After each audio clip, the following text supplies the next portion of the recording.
noise coming from up there.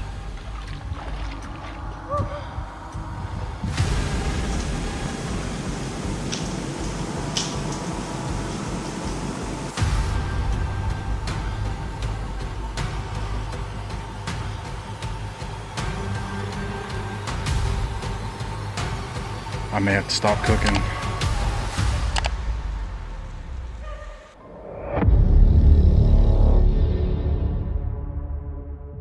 Exploring the unknown is a test of nerves, but the most terrifying encounters are the ones that feel calculated. From a menacing group of trucks surrounding an isolated campsite in total silence, to a silent figure with a scythe caught deep in the woods, the shadows are more crowded than they seem. If you felt a presence closing in, would you have the courage to stay? On May 22nd, 2025, lone traveler Eleanor Grace recorded a journey into Dartmoor, England that rapidly changed from a calm swim into a severe mental trial.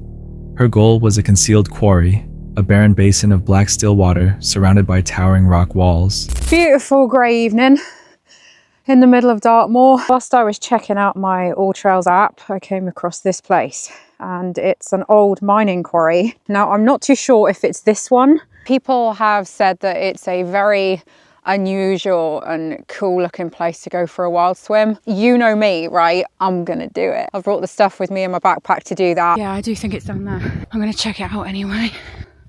Yeah, this definitely looks quarry-like, doesn't it? What a hidden gem.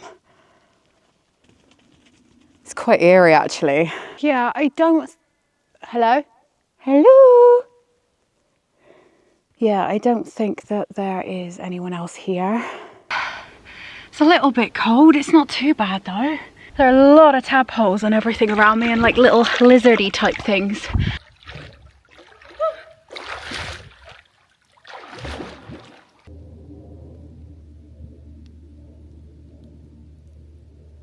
There's a really, really weird noise coming from up there. I don't know if someone's wild camping and pumping up something, because that's what I can hear. It sounds like that, either that or it's extremely loud, heavy panting. It is pretty eerie when you're on your own.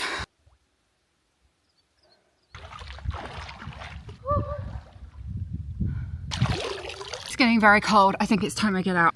That was a bit risky then, trying to keep my towel around me. I did keep hearing that noise, so I don't know what it was. It could have been an animal.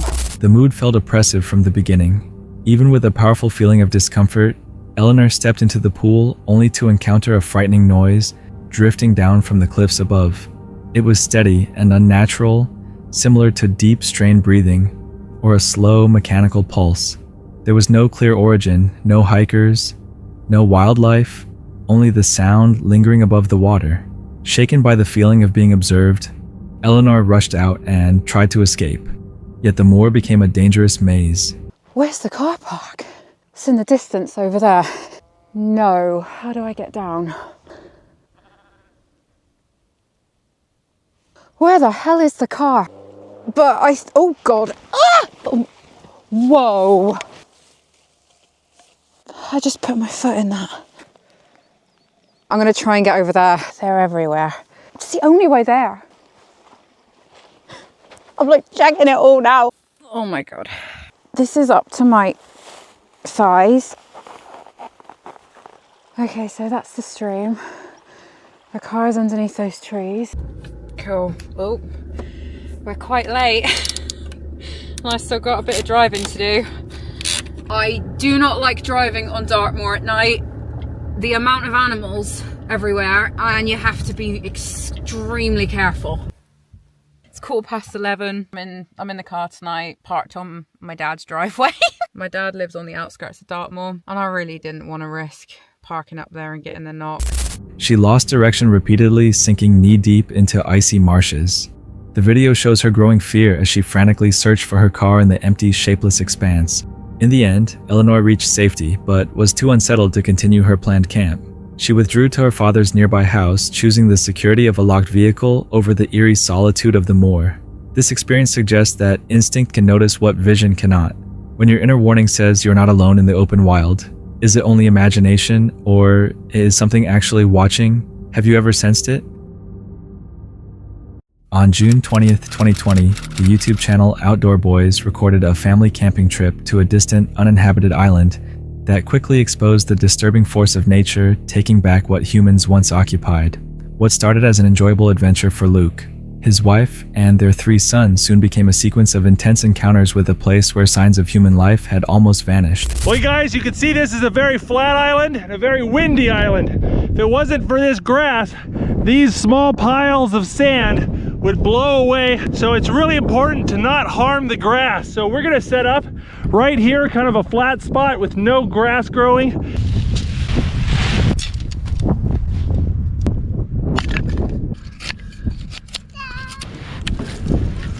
This right here is the best tinfoil dinner ever.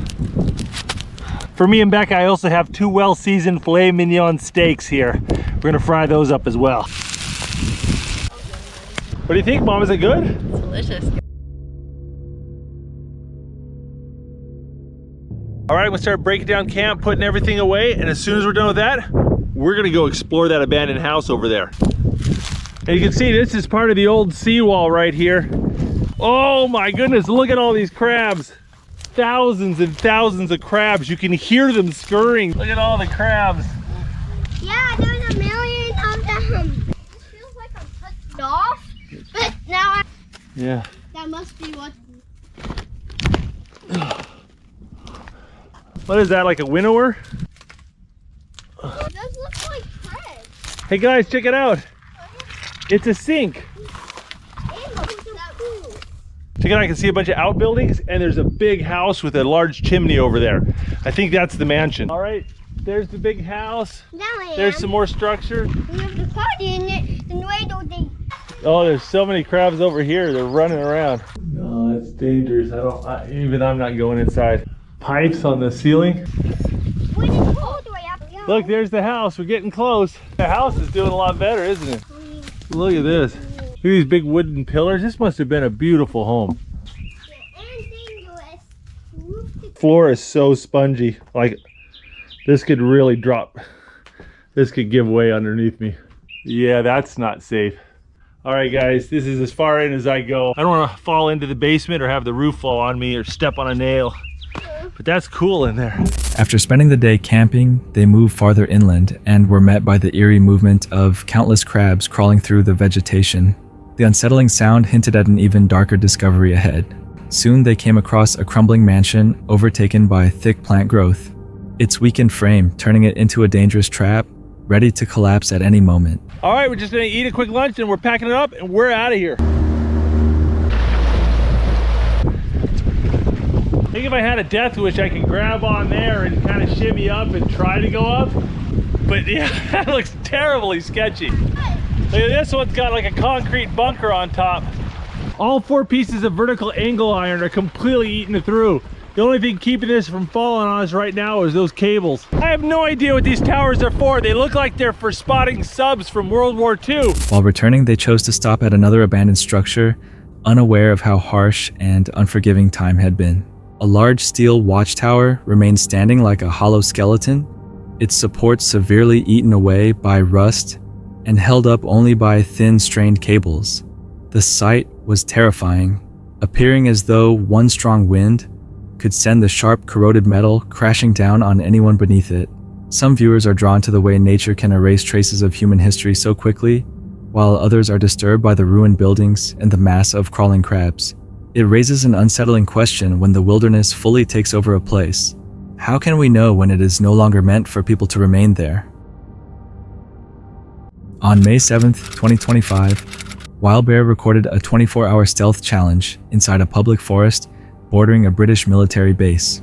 Instead of treating it as a survival task, Claire approached the risky setting as a mental test of remaining completely unnoticed. Her aim was not drama, but the quiet discipline of existing in a place while blending fully into it. To vanish, Claire pushed camouflage to its extreme by hiding in open view. 24 hours starts now. There are people everywhere. Dog walkers, just people out for a walk. I found myself a really well-hidden little spot down here. There's loads of dead foliage attached to the trees, which is giving me lots of camouflage. That area is not big enough to put a tent, but I think for my little bivvy, It'll be fine.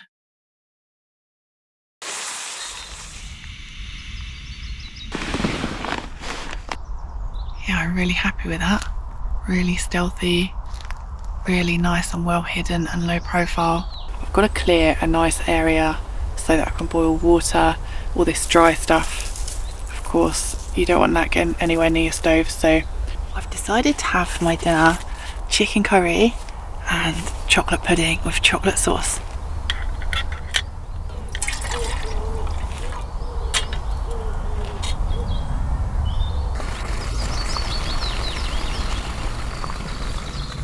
Oh yeah, actually it smells really nice, really tomatoey.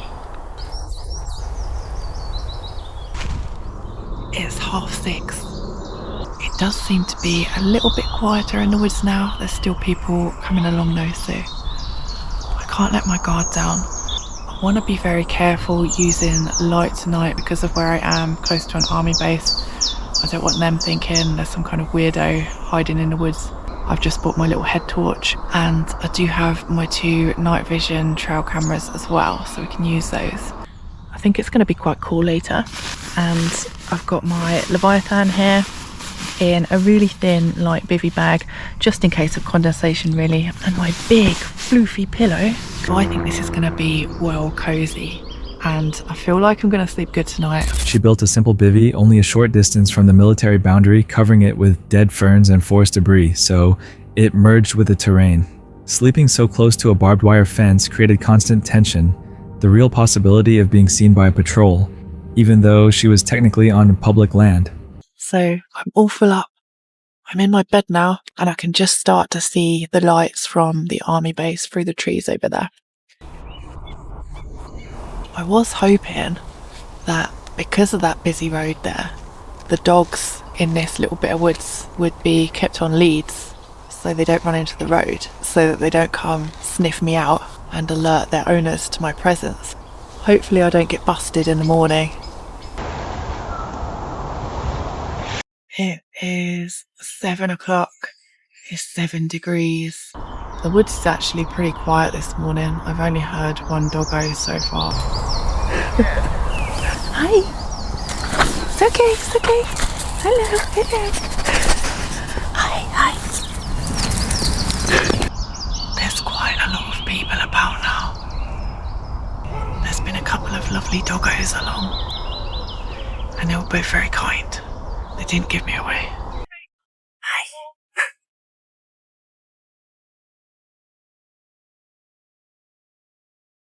Okay, it is 10 o'clock. I think I'm gonna have coffee with whitener and try some of these biscuits. Oh, there's people over there. Right.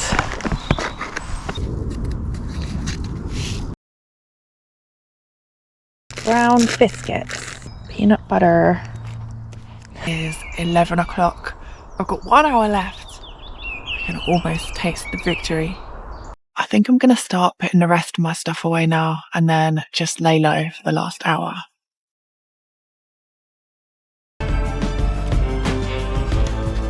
So that's me done then. 24 hours undetected in this lovely, stealthy little spot here. The greatest challenge to her concealment did not come from soldiers, but from everyday visitors using the trail. As the hours passed, the risk shifted to passing hikers. Dog walkers moved within a few meters of her position, and some dogs stopped to sniff the air and stare directly toward her shelter. Claire stayed completely motionless and silent, knowing that if even one curious dog rushed into the brush, the entire attempt would immediately fail.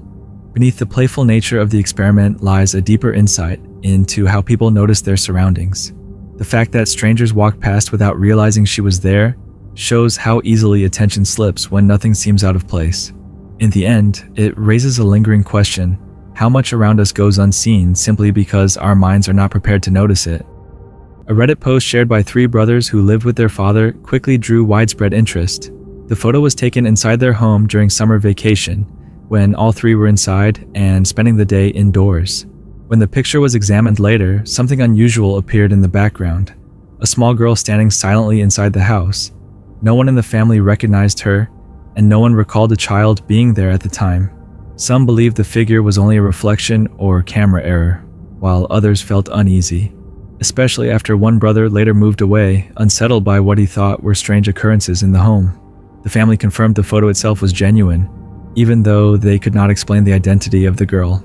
That leaves an open question: how do we know when an image is simply a visual flaw, and when it captures something we can't fully explain? This incident involves Maddie Van Halen, a creator recognized for overlanding trips, van life projects, and peaceful off-grid camping. But on the night of March 8th, 2024, that calm atmosphere was suddenly and violently disrupted.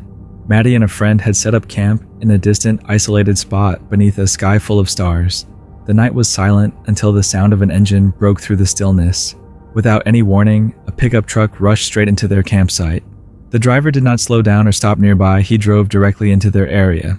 At first, Maddie's friend walked toward the vehicle, likely expecting a simple explanation. Instead, the driver showed no sign of wanting to communicate. His behavior felt immediately aggressive. This did not seem like an accident or someone who had lost their way. Following his instincts, Maddie stepped forward, trying to calm the situation and urging the man to leave. This guy coming back here in this pickup truck, this guy is a problem. This guy's dangerous. If he's drunk or high. If you would have saw what he just did, I couldn't grab the camera in time, but all of the dust, he came right in front of our campsite, started doing donuts, and then drove away. Here, there he is. Yeah, this guy's up to something. What? He's coming up here. Oh man, Chocolate Man's out there confronting him. I gotta get out here and see what's going on. Was that necessary? There's a lot of people out here. Alright, go ahead. Do what you want, bro. Do what you want. Do what you want. Have a good time. Man, all you gotta do is just leave. Not really, but you keep moving. Just go. The truck finally pulled off, but the sense of safety did not return. Only a short time later, the driver came back, this time with 2 more trucks behind him. They parked close to the campsite with the engines running low. No one got out or spoke. They remained inside their vehicles, watching in silence, creating a deliberate and threatening presence. Earlier, Maddie had recorded the license plate of the first truck. When the group returned, they had changed vehicles and kept their distance, preventing any clear identification. This made it clear the encounter was not innocent. Maddie chose the safest option available. He stayed composed, collected what details he could, and decided to leave without drawing attention. He and his friend quietly broke down their camp and drove away, slowly disappearing along the gravel road. All right, so I thought I had the video going, but all I got was a picture. So he went and got his crew, and they all came back, started swarming us. So bad stuff's about to go down. All right, we had to leave. They acting like they got guns, so I don't want to die. Ron and Mark's right behind me. There's a Chocolate Man in front of me. And we found another spot on iOverlander. So we all had to pack up pretty quick and go. The guy came back in another vehicle. I know it's 4 of us, but we don't have guns, so I don't want to get all shot up. This is not the first time this has happened. Where was I? I can't remember. Oh, I know what it was. It was drunks throwing beer bottles, and they were a little too close for comfort. But these guys were gangsta acting, so time to move on. It sucks. Later, Maddie said he was convinced the men would have come back again, not to resolve anything, but to make the situation worse. With no phone signal and no help nearby, even a small mistake could have cost them their lives. Okay, so now we're back on some paved roads, so now it's not so loud. Yeah, they kept coming back in different vehicles, and if we would have stayed here, they would have come back in the middle of the night, and they would have took shots at us, did a drive-by. And if it didn't hit our bodies, it would busted out the windshield, put holes in the van. That's what would have happened. I know these things. I've been around a long time. I know how these things go down. So this is wisdom, my friends. This is wisdom. Let me check on, Ron's back there, Mark's right behind him. This is what wise people do. They don't let hotheads prevail.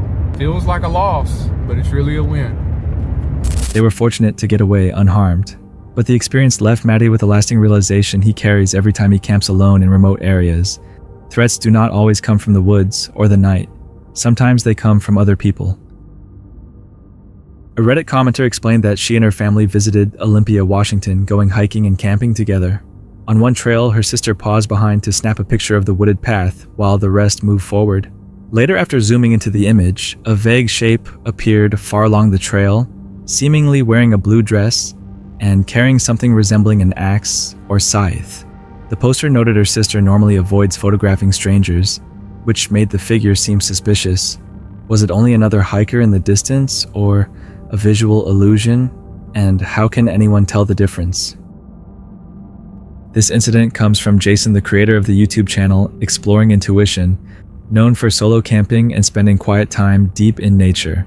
By April 2020, he had already explored much of southern Ohio, but one place kept drawing him back: Shauny State Forest. This trip was not meant to be brief. Jason planned to camp alone overnight, far from roads, lights, and any quick access to help. Hey folks, how's it going? I'm out here at Shauny State Forest again today. I was out here scouting for a place to come out and do some overnight camping. Going to do some overnight camping tonight. My ride just dropped me off, so I'm going to be here all night and most of the day tomorrow. Only have about 2 hours of sunlight left, so I'm in kind of a hurry to get my camp set up. So I'll pick you guys back up here in just a little bit. Hey guys, so I was just getting set up here and I heard some gunshots off in the distance. This is a public area after all. Gunshots, not so much, you know. I'm hoping those just stay where they're at, but I'm gonna continue setting up camp and have a quiet evening, hopefully. After arriving at his chosen site, he began setting up camp. The forest felt strangely quiet, almost tense. That stillness was suddenly shattered by a single gunshot echoing through the trees. It was close enough to cause concern, yet no second shot followed. Jason stopped, listened, and continued preparing camp, though the unease never fully faded.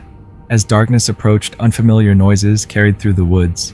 While collecting firewood, Jason noticed the area looked heavily disturbed, suggesting recent human presence. He managed to light a small fire, but it did little to calm his nerves. So after a few adjustments, this is what I ended up with. Tarp hung out a little closer to my hammock. And here in the hammock, and underneath the sleeping bag, is this sleeping mat. And that should keep me pretty well insulated through the night. Running out of time. Sun's gonna set, so I definitely want to gather some firewood. May not have much of a fire tonight, having a hard time finding firewood. People have really scavenged it really well. So I guess that's a good thing that people are out here enjoying the trails and the campsites that are set aside for them. So let's see if we can get this thing fired up. Before long, the sounds returned, louder, nearer, and more deliberate. The noise shifted around his campsite as if something was moving in a slow circle. You hear that? It's a coon dog, I think. That noise I've been hearing, I think it's people out doing some coon hunting, but I'm not an expert. That's what it sounds like to me. Hopefully they don't come back this way, but if they do, I guess they do. We'll have to deal with it. They won't find no coons around here because I've been scaring them away. I'm not sure that's coon dogs now that I hear it. Hope that's not coyotes. Well, I am armed just in case, so I guess we'll see what happens. Part of the fun of being out in the wilderness by yourself. Those sound more like wild dogs to me. I don't know what they're going on about. They sound like they're just on the other end of the holler, so I hope they stay there. One dog's not too bad to deal with, but 8 or 9, that could be a problem. At times, the forest went silent, only to erupt again with barking from several animals. Always close, but never visible. Jason remained composed, completed his routine, and briefly scanned the area with a flashlight. Even after returning to camp, the feeling of being observed did not go away. Well, it sounds like those dogs are getting closer. I might have some trouble tonight. I may have to stop cooking. Who would have thought of all the things you're going to have to deal with in the woods? It's going to be wild dogs. Well, it sounds like the dogs have started to go the other way, and I'm thankful for that. Perhaps dealing with them to work on my fire.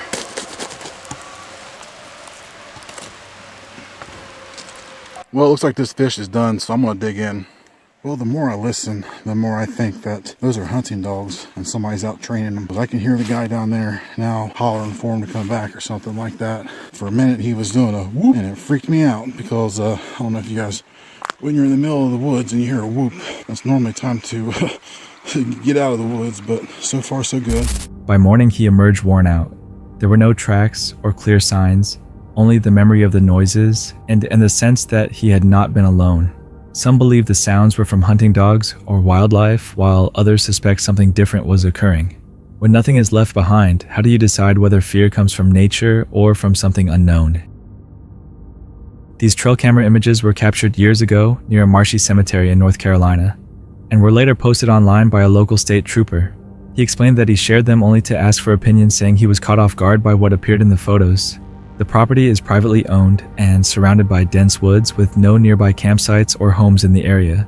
In one image, a shape can be seen that looks like a woman wearing a skirt and carrying an old-style container.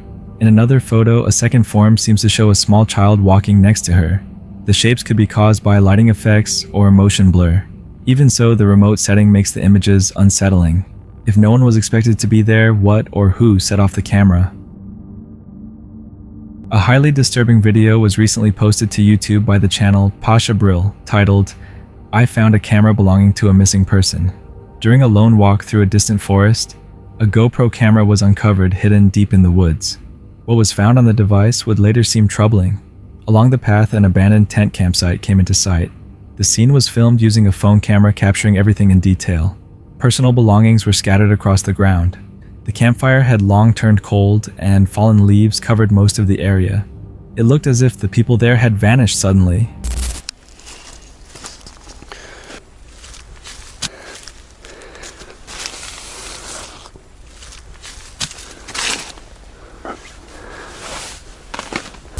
Inside the campsite, a shocking discovery was made.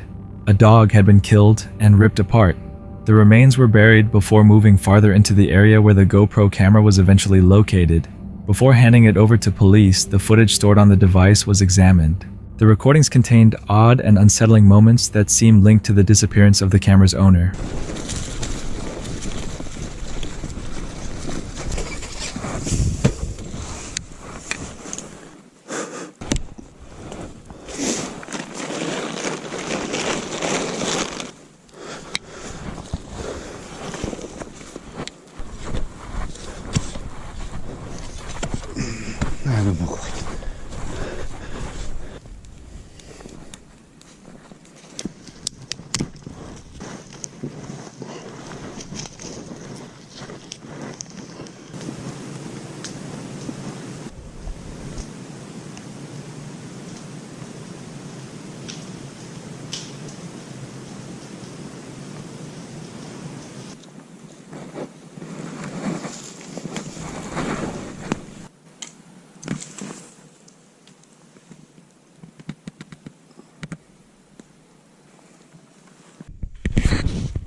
The files were saved to a computer and later given to investigators as evidence. The incident took place inside a nature reserve covering roughly 10 square miles. Just 4 days earlier, a man had disappeared in the same area without leaving any trace. Despite wide searches, police and rescue teams found no clear clues. Due to repeated scenes, the footage was reduced, but the most disturbing moments were kept. The campsite was later completely examined by police, and the person who found the camera was questioned. To this day, no official information has been released, and the missing person has never been located still. Some believe the footage suggests that someone was being followed, while others think an animal caused fear. Do you think the camera shows what really occurred, or does it only deepen the mystery? That's it for tonight. Which moment creeped you out the most? Drop it in the comments. Have your own story? Share it with us, and stay tuned. The next one is even darker.